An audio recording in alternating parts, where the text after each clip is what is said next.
મારું નામ ધનગણસિંહાબેન રાજુભાઈ છે. હું પરિવાર વિશે કંઈ કહેવા માંગુ છું. તમે લોકો ધ્યાનથી સાંભળો એવી મારી નમ્ર વિનંતી. જ્યાં પ્રેમથી ભેટી પડો ને એવો અમારો અધિકાર છે. સુખ અને દુઃખમાં સાથી એવો અમારો બાબરિયાધાર ગામ પરિવાર છે. આજરોજ બાબરિયાધાર ગામ પરિવાર સ્નેહમિલનમાં ઉપસ્થિત તમામ મહેમાનો, વડીલો, મારી માતાઓ, બહેનો અને વહાલા અને નાજુક બાળકોને ધનગણસિંહાબેનના જય શ્રી કૃષ્ણ અને જય દ્વારકાધીશ. આપણે સૌ જાણીએ છીએ કે જીવનમાં 4 વાર ખૂબ જ મહત્વના છે. પહેલો વાર રવિવાર, બીજો વાર પરિવાર, ત્રીજો વાર જમણવાર અને ચોથો વાર તહેવાર. ખરેખર સાચા અર્થમાં સ્નેહ મિલન કોને કહેવાય ને તે હું તમને આજે કહેવા માંગુ છું. સ્નેહ મિલનના માધ્યમથી આપણે સૌ એકાબીજાને મળીએ, નાના મોટા સૌ એકાબીજાને મળે, એકાબીજાના સંબંધથી વાકેફ થાય ને પરિવારના ઉદ્યોગપતિ આર્થિક કેપેબલ લોકોને ખ્યાલ આવે કે મારા પરિવારમાં કોણ પાછળ રહી ગયું છે, કોની પરિસ્થિતિ વીક છે, જેનો હાથ પકડીને તમને બનતી મદદ કરી શકાય છે. હવે બધા મારી સાથે એક એક્ટિવિટી કરશો ને બધા મારી સાથે એક એક્ટિવિટી કરવાની છે. પહેલા બધાએ આજુબાજુમાં સ્માઈલ આપી અને હાથ મળાવવાનો છે અને પૂછવાનું છે કેમ છો, તબિયત પાણી કેમ આજે, ચાલો જલ્દી કરો, પૂછો. હવે તમને બધાને જવાબ મળી ગયો છે કે મજામાં અને સરસ છે.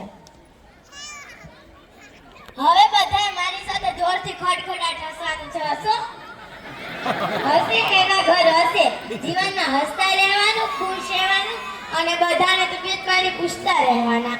મિત્રો, પરિવારમાં સાથે રહેવા માટે અમુક નાની ભૂલો કે બાબતોને ભૂલવી પડે છે. ભૂલ સાસુની હતી કે સસરાની હતી કે વહુની હતી, ભૂલ પતિની હતી કે પત્નીની હતી, ભૂલ મમ્મીની હતી કે પપ્પાની હતી, ભૂલ કાકાની હતી કે કાકીની હતી, ભૂલ ભાઈની હતી કે ભાભીની હતી, ભૂલ જેઠની હતી કે જેઠાણીની હતી, ભૂલ ભાઈની હતી કે ભાગીદારની હતી કે કોઈ સંબંધીની હતી. ભૂલી જાઓ, ભૂલને ભૂલી જાઓ, પગે પડી જાઓ, માફી માંગી લો, ગળે મળી લો, નવા જીવનની શરૂઆત કરી દો. પૈસા કમાવાની જંગમાં તમે પરિવારને ભૂલી ગયા છો. રૂપિયા કમાવાની જંગમાં રૂપિયા કમાવાનું રહી ગયું છે. તે મારો ભાઈ છે, ભાગીદાર છે, બાળપણનો દોસ્ત છે, પાછળ બેઠો છે, એને ગળે કેમ મળવું?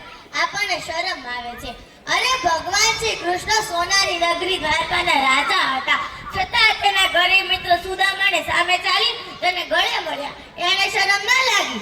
આપણને શરમ લાગે છે. એમાં શરમ છે નહીં. શાસ્ત્ર એવું કહે છે કે જ્યારે દીકરી માના ખંભે આવે ને ત્યારે તે દીકરી બેનપણી બની જાય છે અને જ્યારે દીકરો પપ્પાના ચપ્પલે ટ્રાય કરતો થઈ જાય છે ને ત્યારે તે દીકરો દોસ્ત બની જાય છે.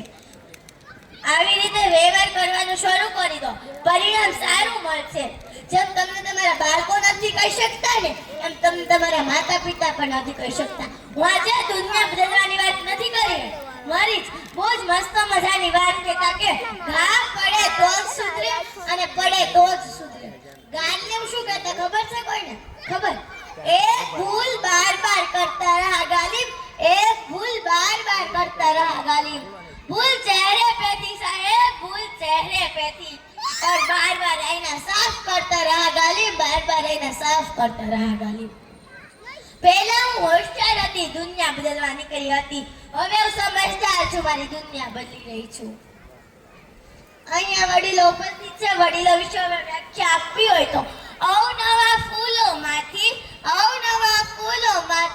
અનુભવનો રસ સૂચી એક જાળીદાર મધપૂડો રચી તેમાંથી સંસ્કાર રૂપી તાર આપણામાં રેડી આપણને શ્રેષ્ઠ માણસ બનાવનાર એટલે વડીલ.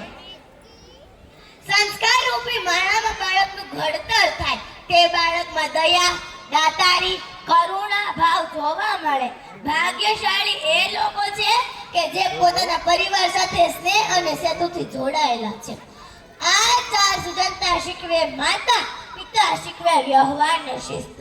આ 4 સુજનતા શીખવે માતા, પિતા શીખવે વ્યવહાર ને શિસ્ત. તમને એવું નથી લાગતું કે આવનારા સમયમાં આવનારી પેઢી કે કુટુંબ કે મોસાળના સંબંધનો લાભ નહીં મળે? અરે મામેરું ભરવું હશે ને તો ઓનલાઈન મામાને બોલાવવા પડશે, માસી તો ભાગ્યા જ જોવા મળશે, અને કાકા અને ફોઈનો સંબંધ તો સબ લુપ્ત થઈ ગયો હશે.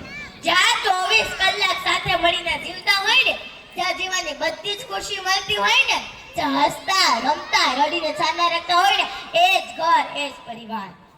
કદાચ એટલે આપણા ભારત દેશમાં પરિવારનું મહત્વ પદ, પ્રતિષ્ઠા અને પૈસાથી પણ વધારે છે. જ્યાં જતું કરવાની ભાવના હોય ને, ત્યાં હંમેશા રામાયણનું નિર્માણ થાય છે. જ્યાં જતું કરવાની ભાવના હોય ને, ત્યાં હંમેશા રામાયણનું નિર્માણ થાય છે. જ્યાં મારું મારું પડાવી લેવાની ભાવના હોય ને, ત્યાં હંમેશા